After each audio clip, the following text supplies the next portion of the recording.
Por que sua filha nunca sorri, Dr. Marcelo? A pergunta atravessou o peito do milionário como lâmina fria. Dono de hospitais e clínicas de luxo em São Paulo, ele tinha tudo, menos o que mais desejava. Queria ouvir um riso da pequena Laura, 5 anos, síndrome de Down e autismo. Desde o nascimento, silêncio, movimentos repetitivos, olhares perdidos. Marcelo comprou brinquedos importados, assinou terapias caríssimas, voou para consultas na Europa. Cada tentativa fracassada ampliava um deserto dentro dele. A mansão de vidro e mármore no Morumbi parecia um mausoléu de ecos. O silêncio pesava até nas escadas, que não rangiam. Ele contava histórias, mostrava luzes, chamava o nome da filha. Laura desviava o rosto, como quem se esconde num lugar só seu. Às vezes, um brilho surgia quando a chuva batia no telhado de vidro. Outras, quando reflexos dançavam no piso do jardim. Esses sinais mínimos mantinham o pai de pé. A equipe médica pedia paciência e mais exames. Marcelo obedecia, temendo perder a chance certa. A dúvida roía suas noites como ferrugem invisível. E se estivesse procurando no lugar errado? E se a chave não fosse tecnologia, mas algo mais simples? A pergunta cresceu como tempestade dentro do peito. Ele ainda não sabia que a resposta já caminhava pelos corredores da casa. Antes de começar a nossa história emocionante, eu quero saber de você. De que cidade e em que horário você está assistindo esse vídeo agora? Comenta aqui embaixo. Vou adorar saber até onde nossa voz está chegando. E já aproveita. Curte esse vídeo, compartilha com alguém especial e se inscreve no canal, porque toda semana tem histórias que vão tocar o seu coração. Foi nesse cenário sufocado, chegou Camila, 35 anos, faxineira nova, passos leves, olhos atentos. Vinda do interior, trazia no rosto a serenidade de quem escuta antes de falar. Não tentou forçar reações, não invadiu o espaço de Laura, não prometeu milagres. Apenas arrumou o balde, respirou fundo e observou a menina como quem decifra marés. Enquanto passava pano, percebeu que certos ruídos deixavam Laura tensa. O bip agudo do elevador fazia a pequena encolher os ombros. O difusor relaxante comprime o ar com zumbido metálico, mas o vento nas cortinas parecia acalmar a criança. E o gotejar da fonte no jardim soava como canção distante. Numa tarde, um copo tocou sem querer o corrimão de aço e vibrou. O som correu pelo ambiente como fio invisível. Laura ergueu a cabeça, olhos fixos, dedos estendidos. Marcelo prendeu a respiração, medo de estragar o instante. Camila, calma, apoiou o copo outra vez e esperou. A vibração percorreu madeira, vidro e pele. A menina aproximou a mão e sentiu o tremor com a ponta dos dedos. Foi um gesto pequeno, mas acendeu um sol no peito do pai. Camila não sorriu de vitória, sorriu de reconhecimento. Ela responde, doutor, só precisa que a gente encontre a frequência dela, sussurrou. Marcelo tremeu sem entender que uma porta acabara de se abrir. Naquela noite, Marcelo andou pela casa como quem teme acordar um sonho. Repassou mentalmente anos de consultas, laudos, promessas e frustrações. Como um copo vibrando pôde produzir o que máquinas caríssimas não produziram. Laura adormeceu, abraçada ao som da fonte. Respiração mais mansa. O pai releu agendas, desmarcou procedimentos invasivos, silenciou aparelhos. Pela primeira vez em muito tempo, o silêncio não doeu tanto. Era um silêncio povoado de possibilidades, não de perda. Camila varreu a varanda devagar, olhos na menina, passos sem ruído. Parecia medir correntes de ar, testar distâncias, registrar padrões invisíveis. Marcelo tentou agradecer, mas a voz quebrou antes da palavra. Camila respondeu apenas com um aceno humilde, como quem diz, ainda é cedo. Havia método na delicadeza, havia ciência nas mãos simples. O milionário percebeu que precisaria aprender a esperar. A esperança novamente acesa também trazia medo de cair. E se fosse só um lampejo passageiro? E se o mundo fechasse a porta de novo? O coração de Marcelo pedia pressa, mas a menina pedia tempo. Camila já sabia disso melhor do que ninguém. E o motivo pelo qual ela sabia tão bem ainda estava trancado no fundo da sua história. O passado de Camila estava prestes a entrar naquela casa, e nada seria como antes. Na manhã seguinte, Marcelo encontrou Camila sentada no chão da sala, com alguns copos de vidro diante de si. Cada copo tinha um nível diferente de água, e ao tocá-los suavemente com uma colher, sons distintos preenchiam o ar. Laura, que geralmente ignorava tudo, se aproximou devagar, olhos brilhando, dedos ansiosos para sentir as vibrações. Ela estendeu a mão e tocou a mesa, acompanhando o som como se pudesse ver aquilo que os outros só ouviam. Marcelo mal piscava, temendo perder qualquer detalhe daquele milagre. Camila, calma, deixou que a menina explorasse, sem pressa, sem ordens, apenas esperando. Laura pegou uma colher e imitou o gesto, batendo de leve no copo. Foi um instante tão pequeno, mas Marcelo sentiu o mundo girar dentro do peito. Os brinquedos caros haviam sido rejeitados, mas aqueles copos comuns despertavam respostas. Ele percebeu que estava diante de algo que desafiava tudo o que conhecia. Camila o encarou e disse baixinho: "Ela não está ausente, doutor, só escuta diferente." As palavras ficaram ecoando na mente de Marcelo como marteladas invisíveis. Por que ninguém antes havia percebido isso? Quantos anos ele havia perdido seguindo caminhos errados? O silêncio da filha nunca foi vazio, apenas não foi traduzido. Marcelo sentiu lágrimas queimarem os olhos, mas engoliu seco para não atrapalhar. Laura batia no copo como se seguisse uma partitura secreta. Camila sorria com ternura, mas também com um peso escondido no olhar. Havia mais naquela história do que ela estava contando. Marcelo ainda não sabia que aquela jovem guardava um segredo doloroso, capaz de virar sua vida do avesso. Naquela noite, Marcelo desceu para beber água e encontrou Camila sozinha na cozinha. Ela estava iluminada apenas por uma lâmpada fraca, segurando o diapasão em uma mão e uma fotografia na outra. A jovem parecia alheia ao mundo, olhando fixamente para o retrato gasto. Marcelo se aproximou devagar, movido pela curiosidade e por um certo receio. Quando finalmente viu a foto, o coração dele gelou. Era uma menina sorridente, com síndrome de Down, manchas de tinta colorida nas bochechas e um brilho nos olhos. "Quem é ela?" perguntou Marcelo, a voz embargada, quase sem coragem de ouvir a resposta. Camila demorou alguns segundos, respirou fundo e respondeu com lágrimas escorrendo: "Minha filha, Beatriz." O ar pareceu desaparecer da sala. Marcelo não sabia o que dizer, sentiu-se invadindo um luto que não lhe pertencia. Camila então começou a falar, a voz trêmula mais firme, como quem carrega um fardo antigo. Beatriz havia nascido com autismo e síndrome de Down, assim como Laura.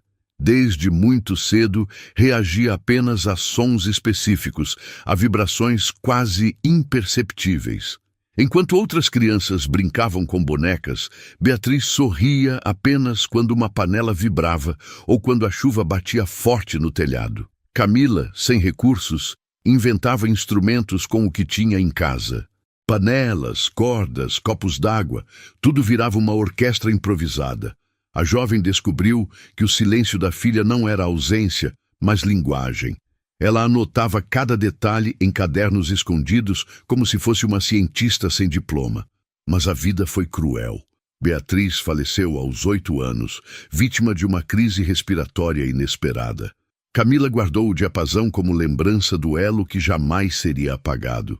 Marcelo mal podia imaginar que aquela revelação era apenas o início, e que o maior inimigo de sua filha estava dentro da própria mansão. Marcelo passou a noite em claro, absorvendo cada palavra de Camila. Enquanto ele gastava milhões com especialistas renomados, aquela jovem invisível para a sociedade havia descoberto, por amor e necessidade, segredos que ninguém jamais lhe contou. A ironia era cruel demais para ser ignorada. Ele se sentia ao mesmo tempo agradecido e esmagado pela culpa. Quantos anos haviam sido perdidos em tratamentos que nunca deram certo? Quantas vezes Laura fora forçada a suportar procedimentos que não respeitavam sua essência? Marcelo se viu diante de uma verdade dolorosa. Sua fortuna não havia comprado soluções, apenas sofrimento disfarçado de esperança. Camila tocou seu ombro, o olhar firme, apesar das lágrimas. Não se culpe pelo que passou, doutor. O futuro ainda pode ser diferente, disse, com a voz doce, mas carregada de convicção. Ele a ouviu em silêncio, as palavras soando como absolvição e condenação ao mesmo tempo. Marcelo prometeu a si mesmo que seguiria cada passo dela. Camila parecia ter a chave que todos haviam perdido. Mas o milionário não sabia que o verdadeiro problema não estava apenas no passado. Algo dentro daquela casa, escondido entre paredes de luxo e mármore, sufocava Laura todos os dias. Era como um inimigo invisível, sempre presente, sempre silencioso. E quando viesse à tona, o impacto seria devastador. Marcelo achava que começava a enxergar a solução, mas ainda caminhava às cegas rumo a uma revelação maior. E essa revelação estava prestes a explodir diante dos seus olhos. Na manhã seguinte, Camila entrou no escritório de Marcelo para organizar papéis. Enquanto limpava gavetas, encontrou uma pasta esquecida no fundo, coberta de poeira. Parecia apenas mais um relatório médico, mas ao abrir, o semblante dela mudou. Seus olhos se arregalaram, a respiração acelerou e as mãos começaram a tremer. Ali estavam descritos anos de tratamentos supostamente aplicados em Laura, mas cada linha revelava algo cruel. Sedativos em doses altíssimas, com tensões físicas em crises, isolamento recomendado. Não eram terapias, eram formas de controle. Camila sentiu o estômago embrulhar, lágrimas queimando seus olhos. Isso não é cuidado, é abuso, sussurrou, quase sem voz. Correu até Marcelo, entregou a pasta e observou enquanto ele lia em silêncio. O milionário ficou pálido, os olhos fixos nas palavras que o acusavam mais do que qualquer juiz. Era como se cada frase fosse uma facada em sua alma. Ele havia permitido que a filha fosse tratada como incômodo, não como criança. As mãos tremiam tanto que mal conseguiam virar as páginas. Meu Deus, o que eu fiz? Murmurou, a voz quebrada. A verdade caía sobre ele como uma avalanche. Por confiar cegamente em especialistas, havia permitido que Laura fosse sufocada. Camila, com firmeza, segurou sua mão. Não adianta chorar pelo passado. Ainda dá tempo. Marcelo fechou os olhos, o peito arfando de dor. Mas ele não sabia que essas descobertas eram apenas o início de uma guerra muito maior. Marcelo passou horas sentado em silêncio, o rosto enterrado nas mãos. Acostumado a controlar negócios, a vencer em disputas empresariais, agora estava derrotado diante da própria verdade. Chorava como nunca antes, soluços que ecoavam pelos corredores da mansão silenciosa. As lembranças de cada consulta cara, cada assinatura de cheque, voltavam como fantasmas. Camila permaneceu ao lado dele, paciente, firme, sem se deixar abalar pelo choro do patrão. Doutor, o arrependimento não salva ninguém, mas a coragem de mudar o futuro pode salvar sua filha. As palavras entraram nele como faíscas em pólvora. Marcelo enxugou as lágrimas com as mãos trêmulas, mas algo diferente brilhava em seus olhos. Ele se levantou devagar, como quem carrega um peso enorme nos ombros. Decidiu que não esconderia mais a verdade. Começou a reunir provas, imprimiu os documentos, contatou advogados discretos. Cada página daquelas pastas era uma arma contra um sistema que lucrava com o sofrimento de crianças. Camila o ajudava a organizar, sua calma contrastando com a fúria dele. Pela primeira vez, Marcelo sentia nascer em si um tipo de coragem que desconhecia. Não era a coragem dos negócios milionários, mas a de um pai em guerra. Camila o olhava em silêncio, mas em seus olhos havia esperança. Ela já havia perdido uma filha, mas acreditava que agora poderia salvar outra. Laura, alheia a tudo, Brincava com um copo d'água na mesa, sorrindo discretamente. Marcelo a observou, lágrimas caindo de novo, mas agora misturadas com determinação. E ele não imaginava que Laura estava prestes a surpreendê-lo de uma forma que mudaria tudo. Dias se passaram, e mudanças começaram a acontecer dentro da mansão. Sem os remédios sufocantes, Laura parecia florescer pouco a pouco. O silêncio pesado dava lugar a vibrações, risos tímidos, movimentos mais suaves. Um dia, diante da fonte do jardim, Laura apontou para a água e balbuciou: "Água!" Marcelo caiu de joelhos, o choro explodindo como nunca antes. Camila o abraçou por trás, lágrimas escorrendo também. Era a primeira palavra dita em 5 anos. Na noite seguinte, enquanto a chuva caía, Laura repetiu: "Chuva." Cada sílaba era como um trovão de esperança. Marcelo sentia o coração disparar, como se a filha renascesse diante de seus olhos. Camila sorriu, mas com um olhar que misturava ternura e dor, lembrando da própria filha perdida. Laura começou a usar as mãos para imitar os sons que escutava. Era como se a música escondida do mundo finalmente encontrasse seu caminho até ela. Marcelo compreendeu que, sem Camila, jamais teria descoberto esse segredo. Ele a observava com reverência, como se olhasse para um anjo enviado em forma humana. Mas ainda havia muito por fazer, e eles sabiam disso. A luta contra o sistema de abusos estava apenas começando, e cada pequeno avanço de Laura era uma arma contra a escuridão. O futuro estava em construção, tijolo por tijolo, som por som. E o que aconteceria nos dias seguintes superaria qualquer milagre que Marcelo já sonhou viver.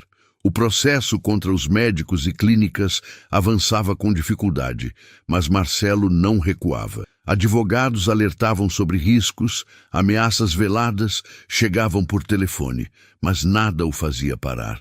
Ele sabia que não lutava apenas pela própria filha, mas por muitas outras crianças silenciadas pelo abuso disfarçado de tratamento. Camila estava sempre ao lado, organizando documentos, acolhendo Laura, segurando firme o coração do patrão quando ele fraquejava. Laura, por sua vez, continuava a florescer sem remédios. Certo dia, diante de um grupo de jornalistas que visitavam a mansão para entender a denúncia, a menina surpreendeu. Bateu num copo cheio de água e disse claramente: "Som." Os repórteres ficaram em silêncio absoluto, registrando aquele momento. Marcelo não conteve as lágrimas, abraçou a filha com força.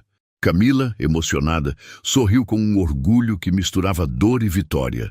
Era como se Beatriz, sua filha perdida, estivesse ali presente naquele instante. Marcelo declarou diante das câmeras: "Hoje minha filha fala por milhares que foram calados." O peso daquelas palavras reverberou como trovão. Naquela noite, a imprensa espalhou a história pelo país inteiro. Famílias escreveram cartas relatando abusos parecidos. Uma onda de coragem começou a surgir entre pais antes calados pelo medo. Camila, anônima até então, se tornava peça central de uma revolução silenciosa. E Laura, com cada palavra, tornava-se símbolo de esperança. Marcelo sentiu pela primeira vez que sua fortuna finalmente tinha um propósito. Mas o que aconteceu na última coletiva de imprensa transformou definitivamente suas vidas. Meses depois, uma grande audiência foi convocada em um centro de convenções em São Paulo. Salão lotado. Jornalistas, famílias, advogados, médicos honestos, todos atentos. Marcelo subiu ao palco com a filha de mãos dadas e Camila ao seu lado. Aplausos ecoaram, mas o silêncio voltou quando ele ergueu a pasta de documentos. Este material mostra anos de abusos travestidos de ciência. Minha filha foi vítima. Muitas ainda são. Laura, com um vestido simples e fitas coloridas, sorria discretamente para as luzes. Era um sorriso raro, carregado de significado. Camila, emocionada, se aproximou de um microfone e, com voz firme, contou sua história. Revelou que perdera a filha Beatriz para uma crise respiratória. mas que cada vibração, guardada em sua memória, agora salvava Laura. O público ficou em silêncio, muitos chorando, outros segurando a respiração. Marcelo colocou a mão no ombro dela e disse: "Ela não é apenas minha funcionária, é a pessoa que me ensinou a ouvir o silêncio." O auditório explodiu em aplausos, lágrimas escorrendo em rostos desconhecidos. Era mais do que uma denúncia, era um chamado. Camila, de olhos marejados, olhou para o alto, como se falasse com a filha que já não estava ali. Marcelo segurou Laura no colo, sentindo que sua vida tinha finalmente sentido. Naquele momento, um pacto silencioso unia todos os presentes. Lutar contra o silêncio. Mas a maior revelação daquela noite ainda estava por vir, surpreendendo a todos. Quando o evento parecia chegar ao fim, Laura tomou a iniciativa. Se aproximou dos copos preparados por Camila, bateu de leve e disse, com clareza inesperada: "Mamãe." O salão inteiro prendeu o fôlego. Marcelo caiu de joelhos, lágrimas correndo pelo rosto, sem forças para conter a emoção. Ele nunca tinha ouvido a filha chamar pela mãe falecida. O eco daquela palavra foi como um abraço vindo do além. Camila chorava em silêncio, as mãos no rosto, lembrando de Beatriz. Aquele instante parecia unir mundos, o da menina que partiu e o da menina que renascia. Marcelo ergueu Laura nos braços, voltando-se para o público. Ela encontrou sua voz, e todos aqui precisam ajudar outras crianças a encontrarem a delas. Os aplausos foram ensurdecedores, lágrimas em cada rosto presente. Naquele dia não era a fortuna, nem o poder, nem o título de doutor que importavam. O verdadeiro milagre havia nascido do amor simples de uma jovem faxineira de 35 anos. Camila, invisível até então, se tornara luz. Laura, antes sufocada pelo silêncio, agora mostrava ao mundo que sua voz existia. E Marcelo, antes orgulhoso e cego, se transformava em um pai que aprendeu a ouvir. O país inteiro repercutiu aquela cena como símbolo de esperança e de luta. E todos compreenderam que milagres não se compram. Nascem de coragem, amor e escuta verdadeira. Naquele instante, ficou claro que o silêncio nunca mais seria o mesmo, porque havia sido finalmente transformado em vida. E agora eu quero ouvir você. O que mais te emocionou nessa história? Deixa seu comentário aqui embaixo, porque eu leio todos e quero muito saber a sua opinião. E não esquece, curte, compartilha e se inscreve no canal para continuar acompanhando histórias que inspiram, surpreendem e transformam vidas.